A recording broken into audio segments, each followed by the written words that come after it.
start with an experience of mine. When I was just a few weeks ago, I went to Sycamore for the e-recertification visit of PEA to the private schools. So, this e-recertification here, our subsidy coming from the government depends on this recertification. Okay? So, I went there to facilitate and to especially preparing all the requirements for the e-recertification. There were four schools in Sycamore, and at that time, from February 10 to 13, e-recertified. And so, we were so anxious preparing all the documents. And you know, first day of the e-recertification, through Zoom, since during the e-recertification, we were divided into different rooms. There were breakout rooms. And so the students were separated from us, the teachers, the academic coordinators, and me, the administrator. So I was in a particular room alone. And there, since I'm the administrator, I was waiting for a couple of hours for my turn to be interviewed by the recertifier. Kaya pag-una, ang mga estudyante, the teachers, the academic coordinators, then the administrator. So, at first, I was so anxious, waiting for my turn. I was so anxious, you know, the experience of waiting, it was excruciating. It was really painful to wait, right? And then, my time came. And just to wait for the recertifier asking me, Father, kumusta ka na? Okay lang naman. And that's my father. For a couple of hours, you've been waiting for a couple of hours, and then, my daddy kay bubutang rapod ang recertifier. But you know, that experience of waiting, it was really difficult, it was hard. I was so anxious waiting for the recertifier. For the recertifier. Now, for the following day, another recertification. So, another Zoom meeting. Breakout rooms. And so, I was assigned again to a particular room. And then, I waited for a couple of hours again. But you know what I did this time in the waiting room? While waiting for the recertifier, I was writing my coding. And then, I started writing for my paper. And so, that excruciating room at first turned into a room filled with blessings. A room filled with blessings. At first, it was painful. At first, I was anxious in the waiting room. But suddenly, it turned out to be a room filled with blessings. Do you follow? Okay. The waiting room. To help us deepen our understanding on my point, let me use this particular passage from the book of Kings, from the second book of Kings, chapter 24 and 25. This is all about the Exodus and the exile. The Exodus and the exile. Now, these are two important moments in the Old Testament. The Exodus and the exile. Kung saan natin nahitabo sa Exodus? God's people moving from slavery to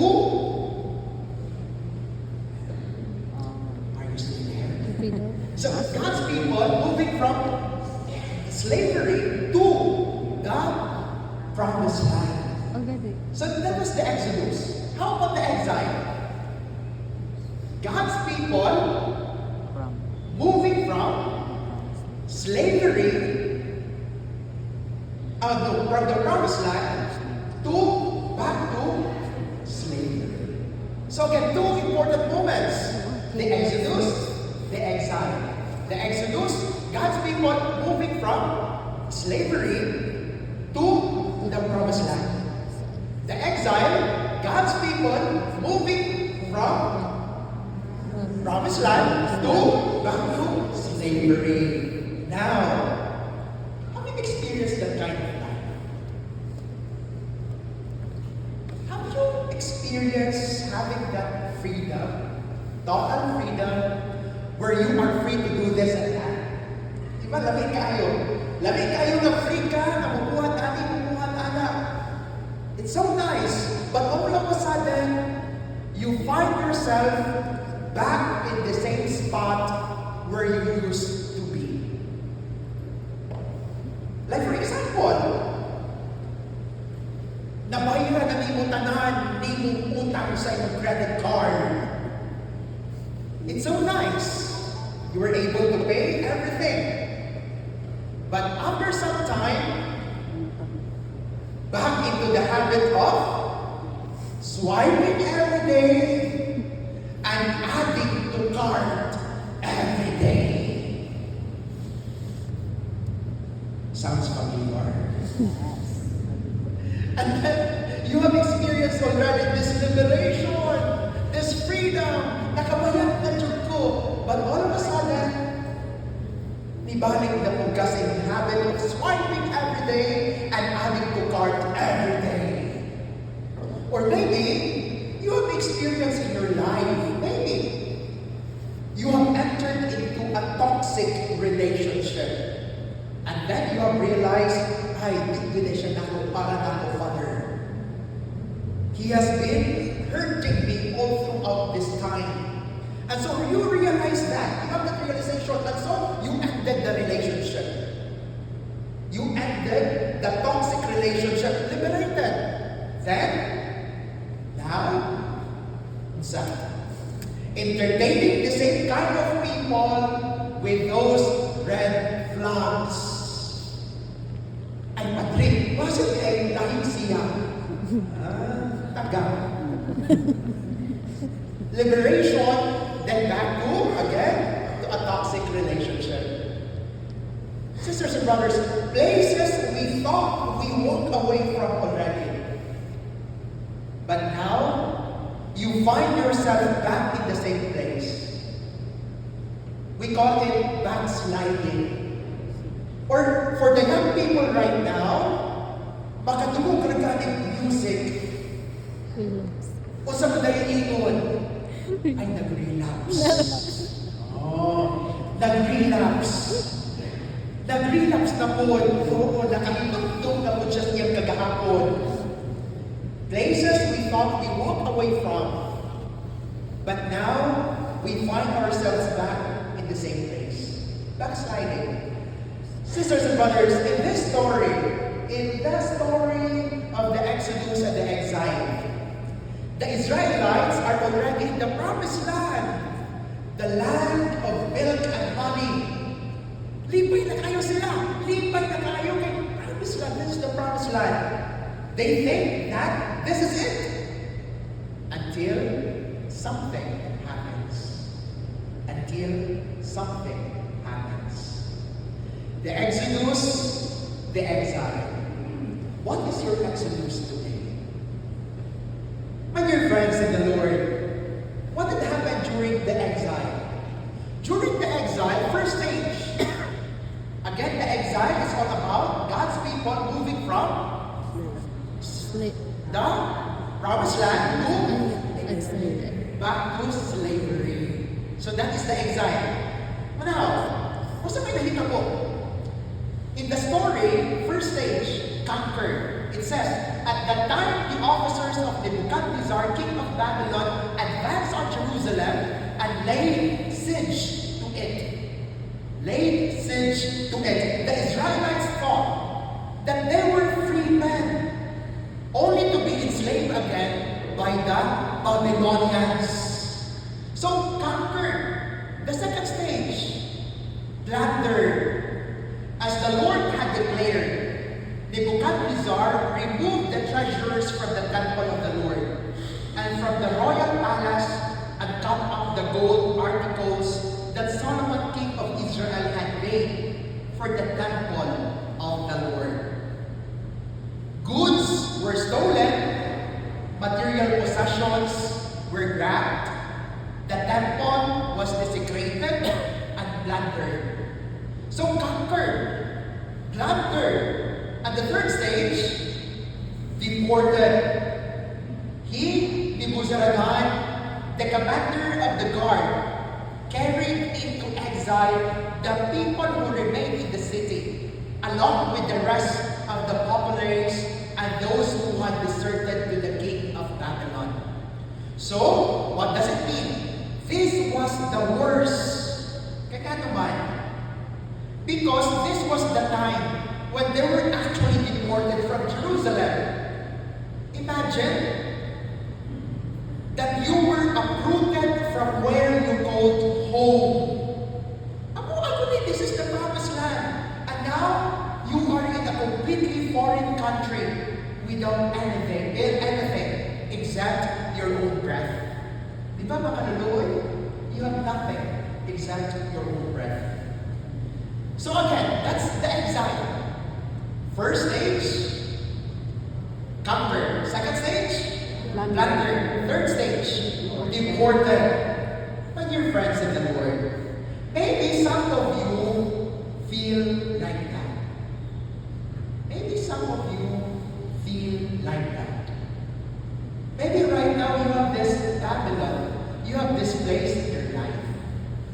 Babylon became their waiting room. Babylon became their waiting room. Again, going back to the story. The Exodus from slavery to the promised land. The exile from slavery, from the promised land back to slavery. And they were brought to Babylon. And Babylon became the waiting room of the Israelites. Now, what is your Babylon? Where is your Babylon? Do you follow? Klaro lang? Good. How many of you are also in a waiting room right now? Maybe that person next to you right now, natawa ko ng imtapan. Bakit? Natawa ko ng kailang mana? Okay ra, kailara. Maybe right now, maybe your Babylon, you are waiting for a breakthrough, a change in your business. Maybe your waiting room right now is your health. Maybe your waiting room right now is your relationships. Maybe your waiting room right now is your studies. Maybe your waiting room right now is your family. How does it feel to be in your waiting room? Usahayin nyo, as I've mentioned in my experience from that ERI certification revisit of PEA, excruciating, painful, anxious. Sometimes that is also our experience in our waiting room. Like for example, you are waiting to be healed. You are waiting for your son to be okay. You are waiting for that someone na mubayag na siyang utang. Wa ko'y ipanukan. But again, my dear friends in the Lord, maybe right now, you are in your particular waiting room. I don't know, but maybe all of us right now is in that particular room. You are in that particular room right now. Your waiting room. Pero kung saan makapapunta ta? Why did God invent the concept of waiting? Lord, kailangan ba talaga? Lord, do I need to wait? Lord, kailangan ba pwedeng ihatag ni mo dikta? Imagine that, my dear friends. Just try to imagine. Whenever you ask for something, And it will be right there in front of you. Pananglitan ron, you pray, Lord, bless me with money. Then boom! Pag-open mo sa iyong bank account, imong nakita, you have 10 million. Sana all. If we never had to wait for everything, for every single thing, again, if we never had to wait for every single thing, we would be blessed. We would be blessed because we received something, right? But we would also be weak. We would be blessed, but we would also be weak. You would be successful, but you would also be very shy. Successful ka because you have received the blessing, but you are shy. Now, I need especially those who can read this. This is a Chinese proverb. O huwag ko kabalo sa akong ipag-pronounce. This is it. Guys, I need your help. How to pronounce this? Anyone from the group? This is a Chinese proverb. I don't know. Anyone? Who can read this? Who? I don't know how to pronounce. Anyone from this group? I need you. How to pronounce this? Huh? Anyone? Try, just try. Huh? This is a Chinese proverb. Yes! Ay, Father God! Ay, Father God! Ay, yes! Father, please help me. Fu Santai. Patay. Fu? What's Fu? Fu Santai. Santai. But that's how it pronounced. Thank you, one second. Fu.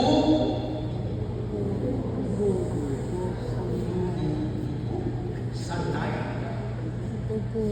How that to pronounce the second word, guys? Pu.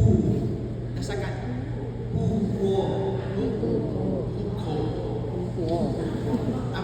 Thank you, guys. Thank you. So that's how it is being pronounced. Now, what is this Chinese proverb all about?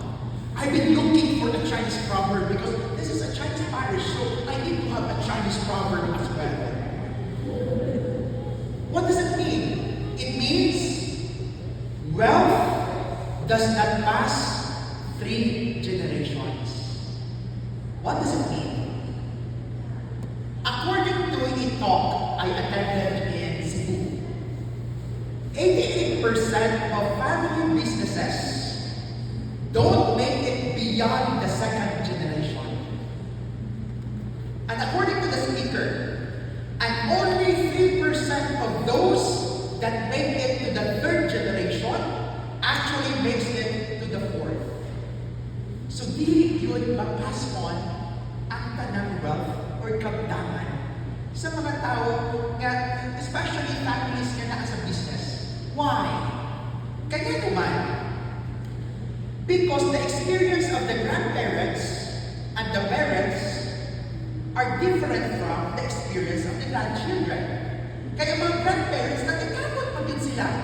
Nagkakamot sila to establish the business.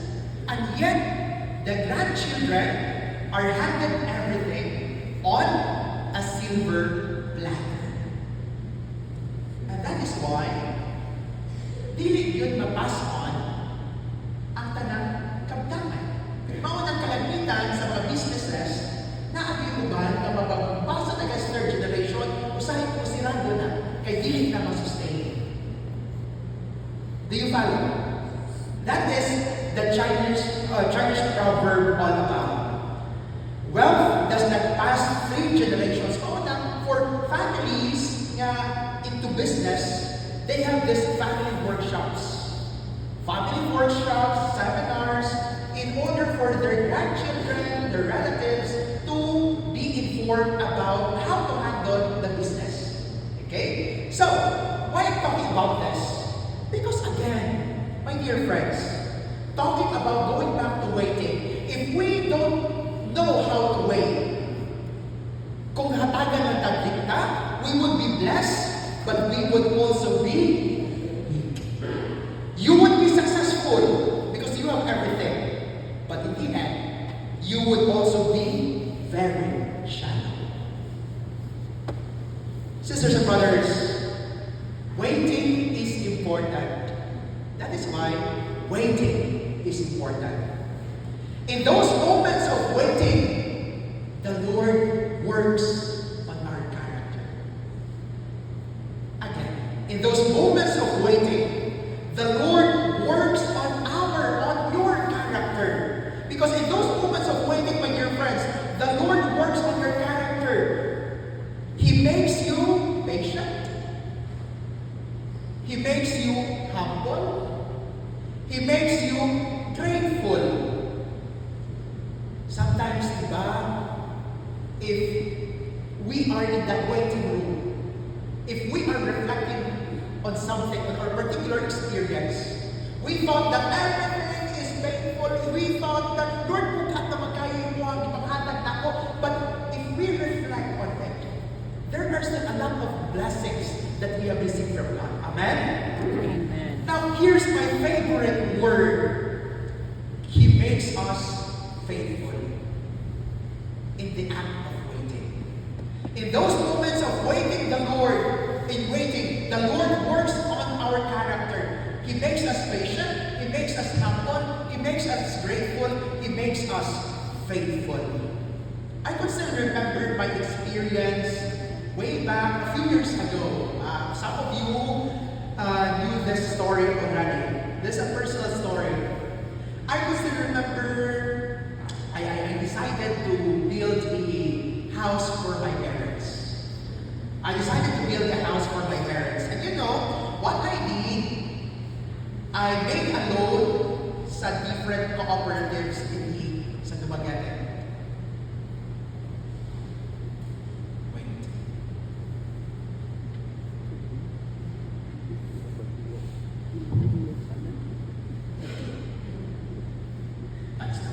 So I made a loan from the different cooperatives here in Dumaguete. But you know, my dear friends, even sa diocese, I made a loan. Even sa diocese.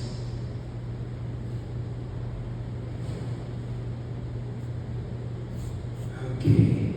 Kurang minahalan ko sa mga panabang, guys.